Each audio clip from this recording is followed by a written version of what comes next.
Have you ever thought about this? That on this planet, there are living beings whose behavior patterns feel strangely familiar to us. Not in appearance, in the way they think, the way they decide, the way they respond to the world. In this video, we explore 3 of the most intelligent and distinctive creatures on Earth to see which biological pattern the human mind naturally aligns with. This video includes a simple test.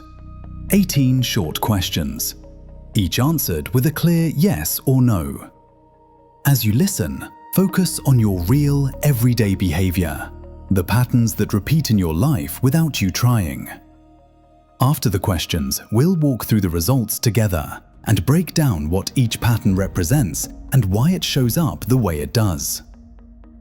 So, take a pen, grab a piece of paper. Before we start, here's one important rule. Answer each question with a simple yes or no. Go with the first response that comes to mind. Don't analyze it. Your initial reaction is usually the most accurate. And one more thing. At the end of this video, I'll tell you which one I relate to the most. And let's begin. Question 1. When you enter a new place, do you automatically scan your surroundings?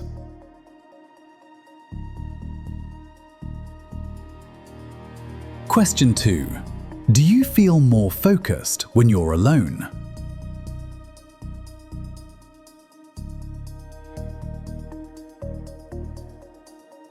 Question 3. Does being around people usually improve your mood?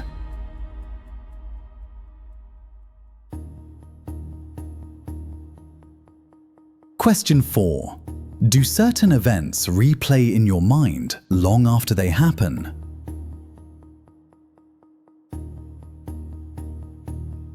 Question 5. When you face a problem, do you prefer solving it on your own?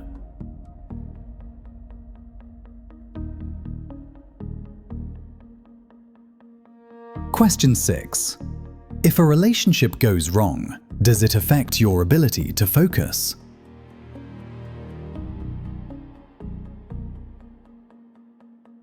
Question 7. Do small details catch your attention quickly?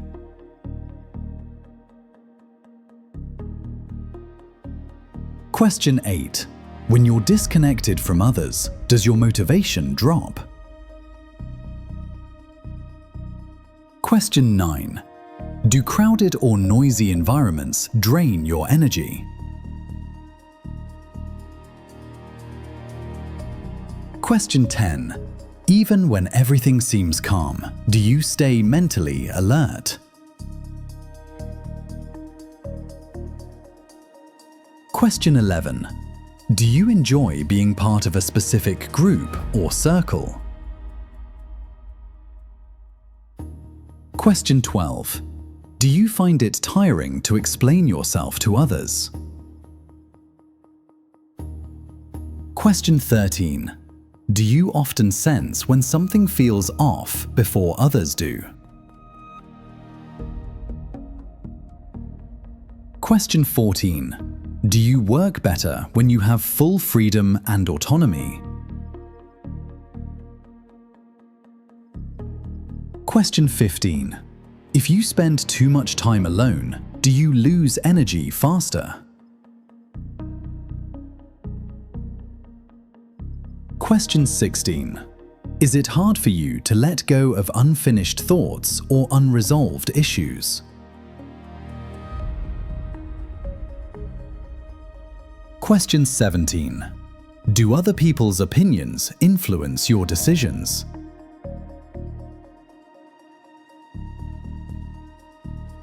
Question 18. Do you find it difficult to start new connections or relationships?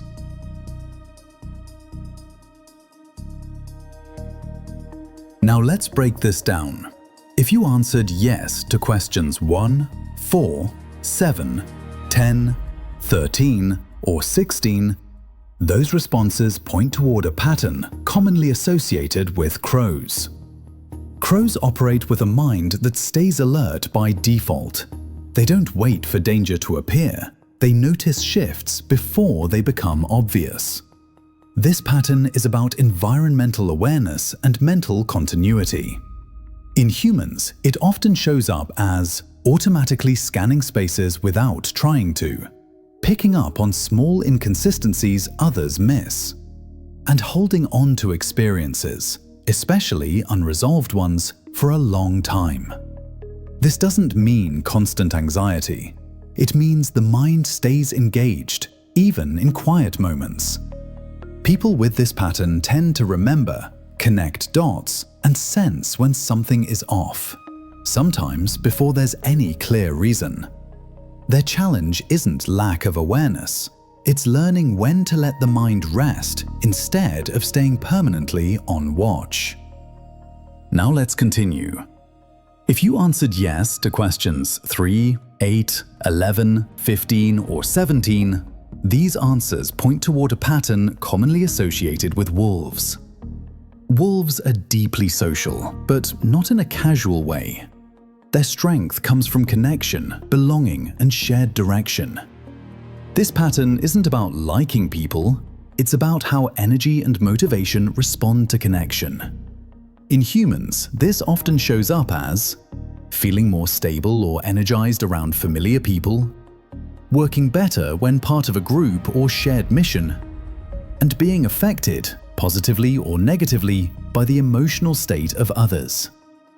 People with this pattern don't operate in isolation for long. When connection fades, motivation often follows. Decisions are rarely made in a vacuum. Other people's reactions, expectations, or opinions naturally factor in. The strength here is loyalty, cooperation, and emotional awareness. The challenge is learning where connection ends and personal direction begins. Now, let's look at the final pattern. If you answered yes to questions 2, 5, 6, 9, 12, 14, or 18, these responses align with a pattern often seen in octopuses.